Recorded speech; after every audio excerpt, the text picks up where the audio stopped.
There are many stories about revenge, but today, you're here to see the ones so brutal, they become crimes even worse than the original. Extremely disproportionate revenge, impossible to justify. From someone slitting their own throat in front of their enemy, just to leave behind a guilt that destroys him, to locking up and torturing a man for 15 years, a man whose crime wasn't even direct, and when he's released, that's just the beginning of the real hell.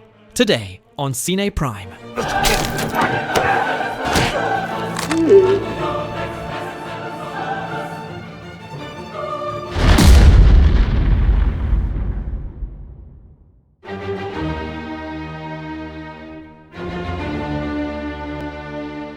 Imagine being the father of a bourgeois family with a traditional and quiet lifestyle, and one day, you start receiving tapes, recordings of your own home. At first, you think it must be a kid playing a cruel prank, but the tapes get more personal, more intimate. Then, one of those tapes leads you to a place that forces you to face a dark part of your past. An immigrant who was separated from his family because of you, because of a lie. And his life changed forever. An act you had buried, forgotten, or simply chosen to ignore. At first, he denies having anything to do with the tapes, but a few days later, he calls you, asks you to come to his apartment. When you arrive, he acts strange, and the only thing he says is, "I'm not the one who sent you those tapes." You ask him why he called you, and he answers, "Je t'ai demandé de venir parce que je voulais que tu sois présent."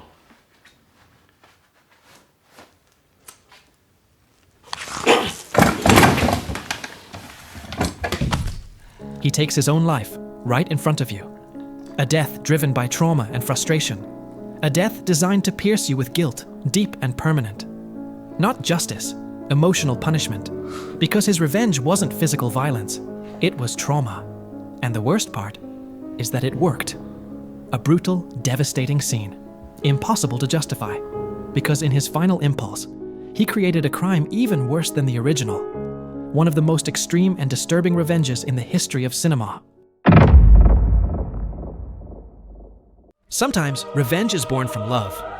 But when that love turns into despair, all that's left is destruction.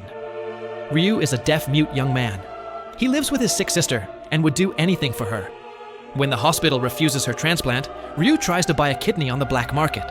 But everything goes wrong. He gets scammed, and his sister doesn't improve. Desperate, he decides to commit a kidnapping. Not out of malice, but because he believes it's the only way to save his sister. He kidnaps the daughter of his former boss with the help of his girlfriend. And while the plan seems under control, everything shatters when the girl accidentally dies. The horror starts here. The girl's father, upon learning what happened, doesn't call the police. He doesn't seek legal justice. He wants one thing only: revenge. And he won't stop until he destroys everyone responsible. One by one. With no compassion, no mercy. What follows is brutal, silent, cold. In a story where everyone wanted justice, all they left behind was more injustice, more cruelty, and irreversible damage. The violence isn't stylized, it's painful, dirty, cruel, and every blow, every cut, every death feels like irreversible punishment. There are no good guys or bad guys, only chained pain. The cycle of suffering closes when violence breeds more violence, until nothing remains but death. Sympathy for Mr. Vengeance isn't just a film about revenge. It's a descent into the darkest corners of human desperation, where good intentions rot and all love ends up stained with blood.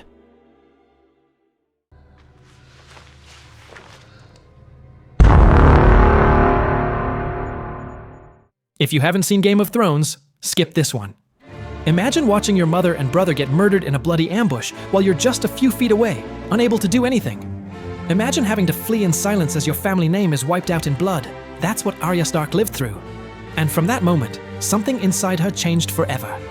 She spent years training in the shadows, learning to forget her face, her name, her past, all for one purpose: revenge. And when the time came to execute the man who orchestrated the Red Wedding, she didn't use a sword. She used something much crueler. Walder Frey, the traitor, was celebrating, surrounded by the remnants of his power, unaware that death was already at his table. Arya, disguised as a servant, served him wine and a special pie. When he asked about his sons, she calmly answered. They were already inside the pie. Yes, she made him eat his own children. And only after that, she removed her disguise, said her name, and slit his throat exactly as he had done to her mother. It wasn't an execution. It was poetic and literal justice, designed to make every second hurt. Because Arya didn't just want him dead. She wanted him to understand, to know what it meant to lose everything. And she succeeded.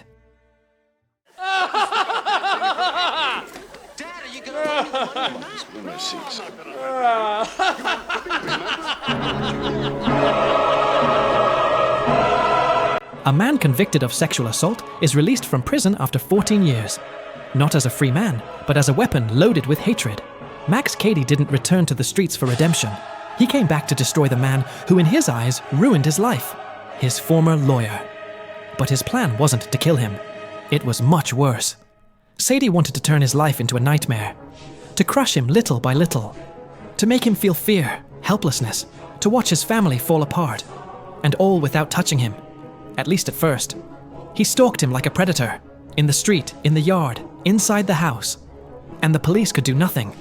Because there was no evidence. Only fear. Only a suffocating presence. Constantly threatening to explode. Robert De Niro plays Max Cady as a real monster. He doesn't need masks, or weapons, or shouting. Just his voice, his stare, and his sick calm. He's a man who's waited 14 years, and he won't leave until he drags his victim into hell. What follows is one of the most psychological, sadistic, and suffocating revenges ever shown in film. He kidnaps the daughter, takes the entire family to an isolated cabin, humiliates them, tortures them psychologically, forces them to watch their world collapse. Sadie isn't looking for justice. He wants to annihilate his enemy's soul from the inside, turning every minute of his revenge into a personal hell. His ultimate goal wasn't to kill. It was to make him beg for his own death.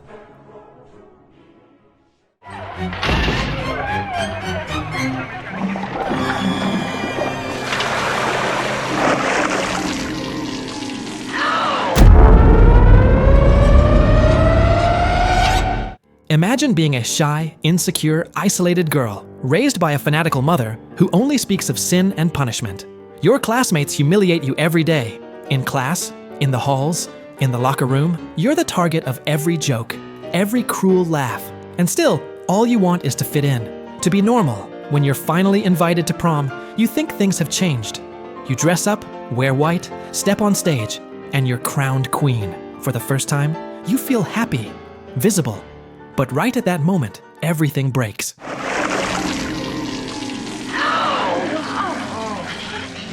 They humiliate Carrie in front of everyone, dousing her in pig's blood. The pain, the abuse, the rage built up over years, it all explodes. Because this revenge wasn't planned. It was instinctive, brutal. Her supernatural powers act as extensions of her trauma, and she leaves absolutely no one alive. She doesn't just punish the guilty, but all those who witnessed that act of dehumanization, everyone who played a part in her constant abuse. Lights explode, doors slam shut, fire spreads, and screams are drowned in blood. She didn't choose to be a monster. They made her one. And that was her last dance.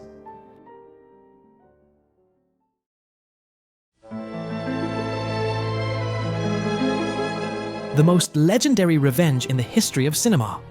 Michael Corleone does not forgive. Neither time, nor blood, nor family ties can stop him when someone betrays him. In The Godfather Part II, revenge isn't explosive. It's surgical, silent, lethal. After several attempts on his life, Michael discovers something that breaks him. His own brother, Fredo, has betrayed him. Not out of malice, but out of weakness. But in the Corleone family, weakness is unforgivable. Michael doesn't react immediately. He hugs him on New Year's Eve, kisses him, and whispers a death sentence in his ear. No yelling, no rage, just coldness.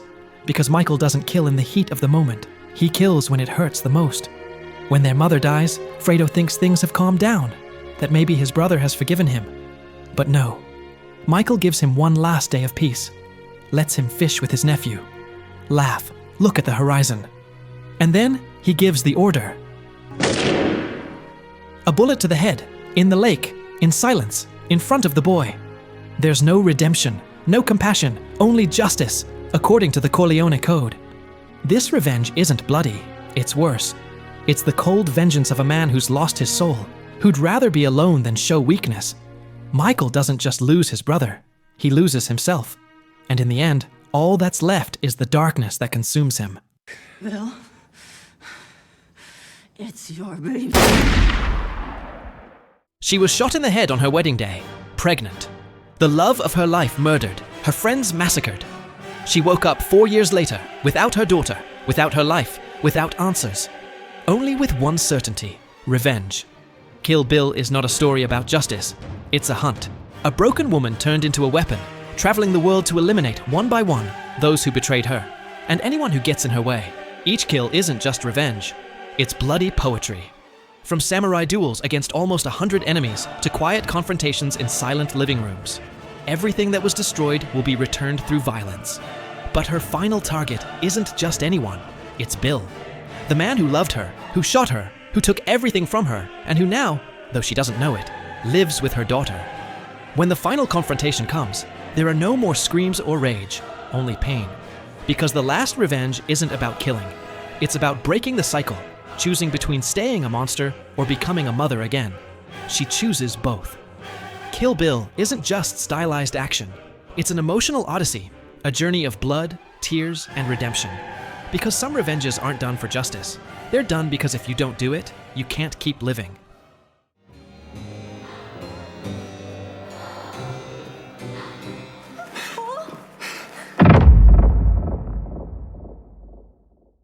A 19-year-old girl is sentenced to 13 years in prison for the kidnapping and murder of a 6-year-old boy. When she gets out, she wants revenge. But at first, everything is confusing. Revenge against who and why? Then we discover the truth. She didn't kill the boy. She accepted the blame because her daughter had been kidnapped. Lady Vengeance isn't a story of chaotic violence. It's a cold, calculated, beautiful, and brutal revenge.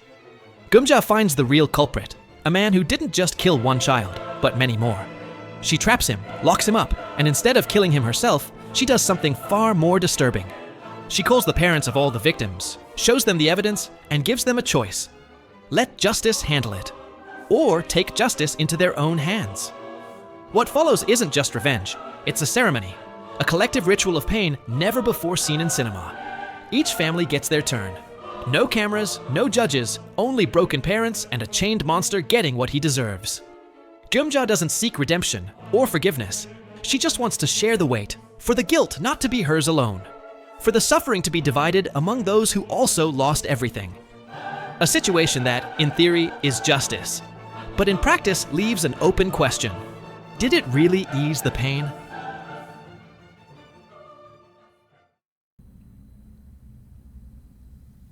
살려주세요, 제발.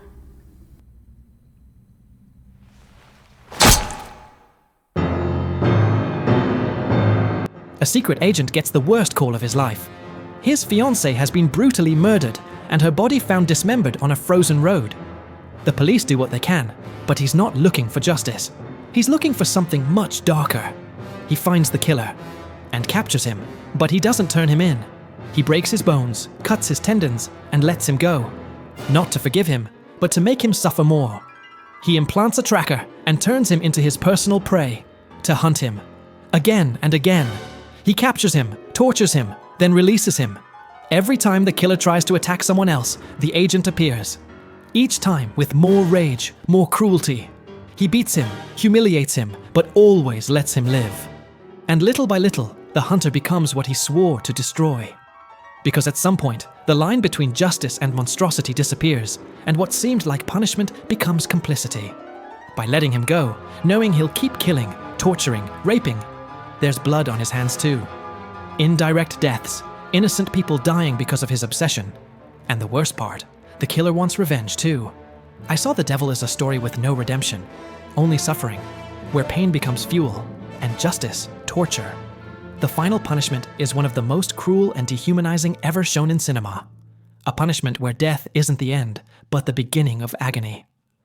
I Saw the Devil isn't just a revenge story. It's a nightmare about how pain can eat your soul. And to be brutally honest, if I lived through something like that, I'd probably do the same. So now I ask you, would you be capable of going that far? 아저씨, 잠깐 이리 와봐. 자, 얘기 좀 해.